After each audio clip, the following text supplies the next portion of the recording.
ពួកតៃឬសៀមខាងជើងដោយសារខឹងនឹងខ្មែរយកពន្ធធ្ងន់ពេកកាលពី1000ឆ្នាំមុនក៏វាយបណ្ដេញរាជការខ្មែរចេញពីភាគខាងជើង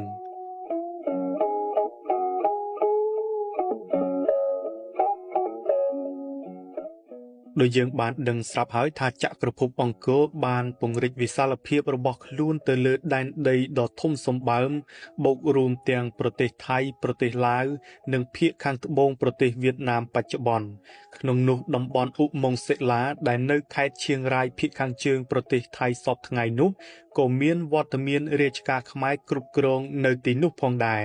ប៉ុន្តែនៅអំឡុងដើមសតវត្សទី10មន្ត្រីខ្មែរទាំងនោះក៏ត្រូវពួកតៃឬសៀមខាងជើងវាយបណ្ដេញចេញមកវិញដោយសារតែរឿងយកពន្ធធ្ងន់ធ្ងរពេកហើយចំនួនតៃនិងខ្មែរក៏ហាក់ដូចជាលេចរូបរាងឡើងរហូតដល់ពេលសៀមមានឱកាសដណ្ដើមទឹកដីខ្មែរបង្កើតរដ្ឋសុខោទ័យតែម្ដងមិត្តយើងប្រហែលជាបានស្គាល់ហើយនៅរដ្ឋទ្វេរវតី